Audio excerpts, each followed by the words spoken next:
El aumento de las infecciones bacterianas resistentes a los antibióticos se ha convertido en una amenaza significativa para la salud mundial, lo que requiere la necesidad de estrategias terapéuticas alternativas.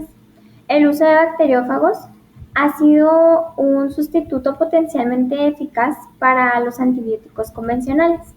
La terapia con fagos muestra varias ventajas sobre los antibióticos, incluida la alta especificidad para las bacterias objetivo, la capacidad de penetrar biopelículas y una menor propensión al desarrollo de resistencia. La resistencia a los antibióticos surge cuando las bacterias desarrollan mecanismos que les permiten soportar los efectos de los antibióticos, que normalmente las matarían o impedirían su crecimiento. Esta resistencia puede desarrollarse a través de varios mecanismos, incluidas las mutaciones genéticas o la adquisición de genes de resistencia de otras bacterias mediante transferencia horizontal de genes. A medida que estas bacterias resistentes se van propagando, hace que los tratamientos convencionales sean ineficaces, lo que resulta en enfermedades prolongadas, costos elevados de atención médica y un mayor riesgo de mortalidad. La Organización Mundial de la Salud ha reconocido la gravedad de este problema, declarando la resistencia a los antibióticos como una de las 10 principales amenazas mundiales para la salud pública. Es por eso que se crea la necesidad de tratamientos alternativos que puedan abordar eficazmente las infecciones bacterianas sin empeorar el problema de la resistencia.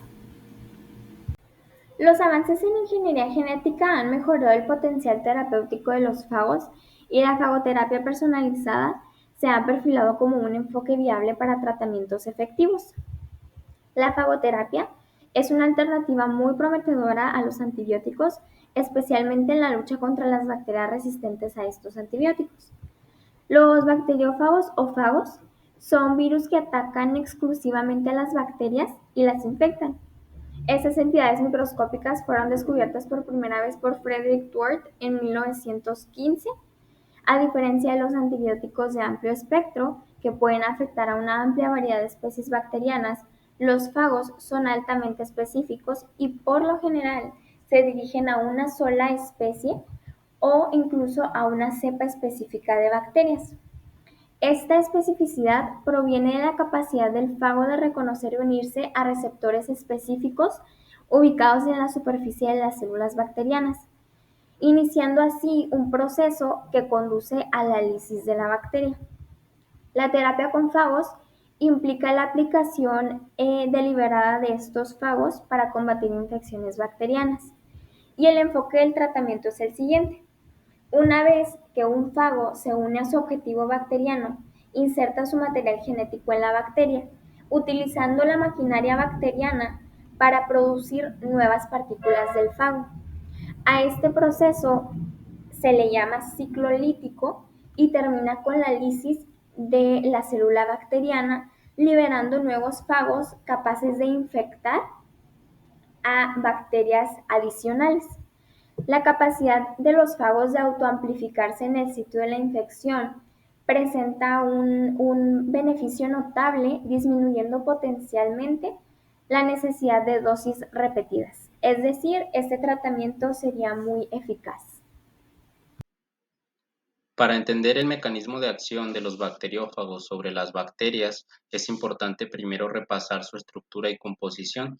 Los virus no son seres vivos, son solo entes biológicos que tienen proteínas y ácidos nucleicos en su composición. El fago tiene una cápside proteica que envuelve el material genético, ya sea DNA o RNA, y también tiene una placa basal y la proteína spike que sirven como proteínas de reconocimiento al huésped antes de infectarlo.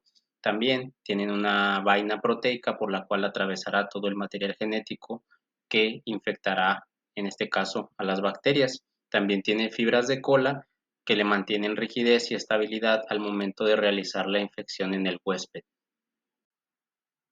Ahora bien, el mecanismo de acción se basa en dos ciclos, el ciclo lítico y el ciclo lisogénico.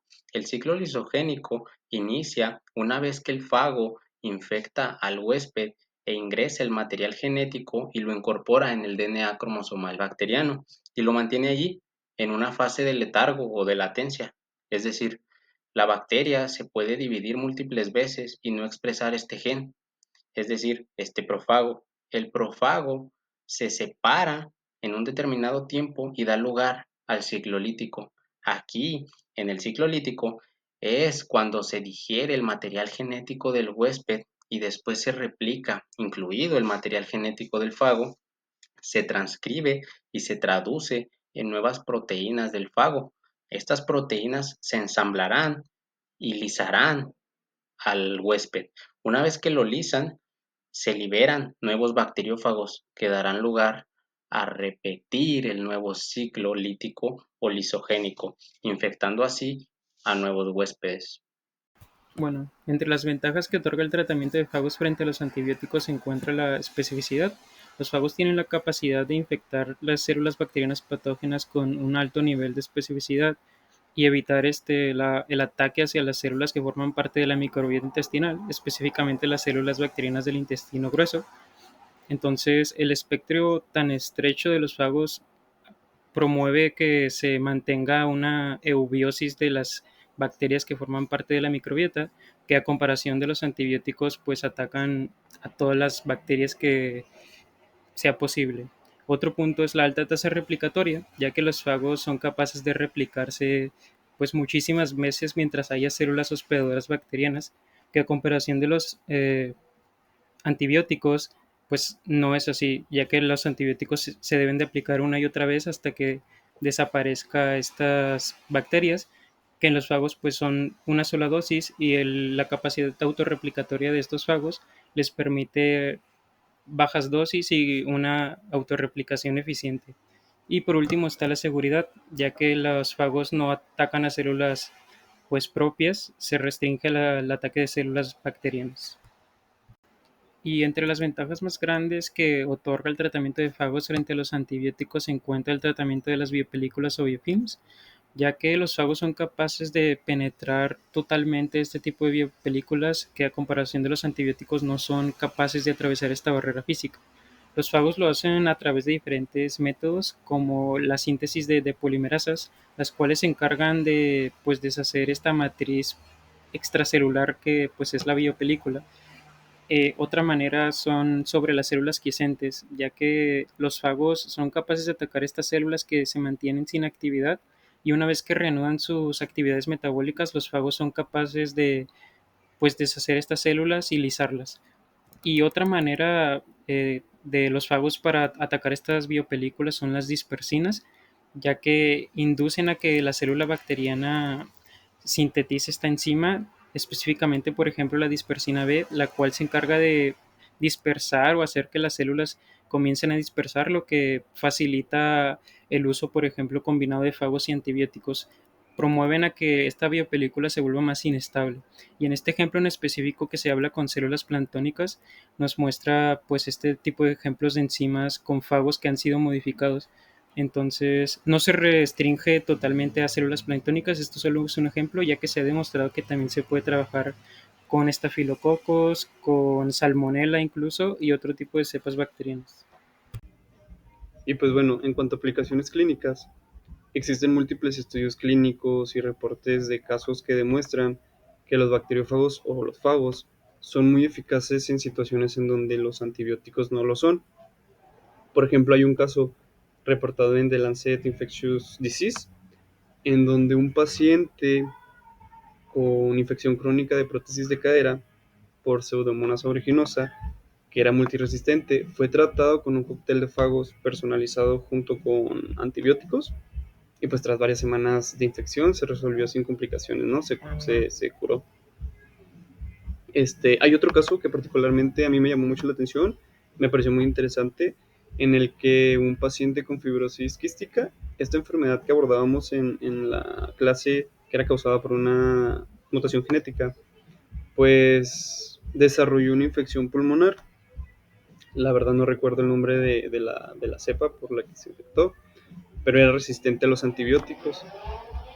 Entonces, tras varias semanas de tratamiento, este fue tratamiento por fagos intravenoso, pues la paciente mostró una recuperación clínica muy, muy, muy importante.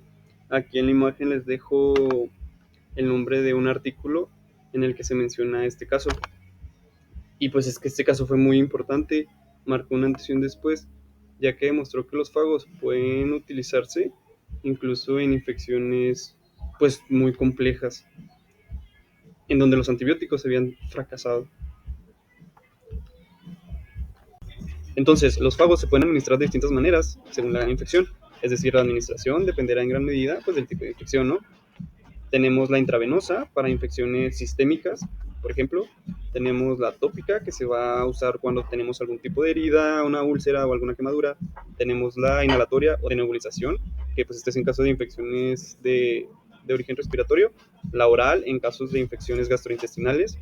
La local o la intraarticular en infecciones de prótesis y pues, de articulaciones, por decir algunos. Entonces, los resultados clínicos han sido muy alentadores. De distintas revistas científicas como Nature han documentado tasas de éxito terapéutico de entre el 70% y el 90%, son tasas muy altas, en pacientes con infecciones multiresistentes, sin demostrar efectos secundarios graves. Retos y limitaciones. Bueno, el primer reto y limitación vendría siendo la especificidad de los fagos. Los bacteriófagos son altamente específicos, ya que un solo fago puede atacar ya sea solo una cepa o un grupo muy pequeño de cepas. Y pues esto exigiría identificar al patógeno desde antes y no podría ser usado en tratamientos de necesidades urgentes. Además de que requeriría bancos de fagos muy grandes y muy amplios y con protocolos de emparejamiento que se le llama phage matching, que son es una técnica para identificar, ahora sí, bacteriófagos que sean útiles contra infecciones bacterianas muy peligrosas. El siguiente vendría siendo la evolución bacteriana. Así que, como las bacterias también desarrollan resistencia a los antibióticos que son sacados de, por ejemplo, hongos, también pueden desarrollar resistencia frente a los fagos, que son otro de sus grandes enemigos que han estado ahí desde antes de la humanidad. Y aunque los bacteriófagos también pueden adaptarse, pueden evolucionar para contrarrestar esta adaptación a su armamento, en un ambiente clínico es muy complicado y costoso que se lleve a cabo, además de que es muy tardado, por lo que no suele ser algo muy viable. El tercero es la respuesta inmunitaria del huésped, ya que el sistema inmunitario del ser humano puede neutralizar los fagos mediante anticuerpos o fagocitos, como lo haría con el polen, que no nos hace nada, sin embargo el cuerpo lo detecta como un ser extraño, y de esta forma reduciendo su eficacia en terapias que tienen que ser prolongadas o repetidas para que lleguen a ser efectivas.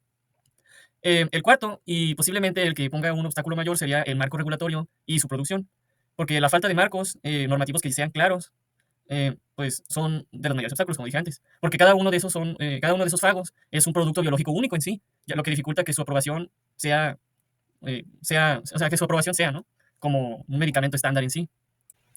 Y en lo que respecta a las perspectivas futuras, no todo es malo, ya que los fagos no reemplazarán totalmente los antibióticos, pero se van a convertir en una herramienta que van a ir complementaria junto a estos.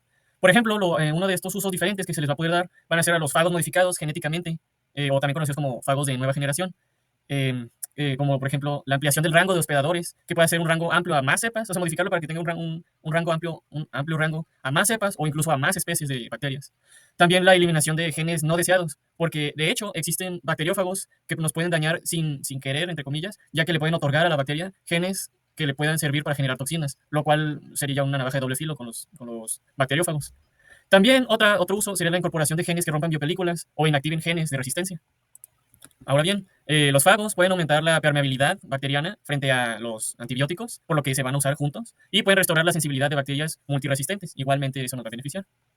Y si es en algún ambiente, por ejemplo, donde se haya afectado la microbiota, incluso puede ayudar a restaurar la microbiota, insertándole genes beneficiosos para esas bacterias, o eliminando a las bacterias que estén colonizando y tomando terreno en el intestino, por ejemplo. Y también algo bastante interesante es que se están desarrollando sistemas de liberación con nanopartículas de manera controlada y estable, en vías de administración, así como inhaladores o en forma de parches, para infecciones pulmonares, como en el caso del señor que conté en clase, ungüentos para heridas que sean crónicas, o formulaciones orales para control de pHs gástricos, como mencioné antes, para el microbioma. Y por último, también se están explorando los bacteriófagos liofilizados para prolongar su vida útil al momento de ser guardados en un lugar, lo cual es bastante interesante.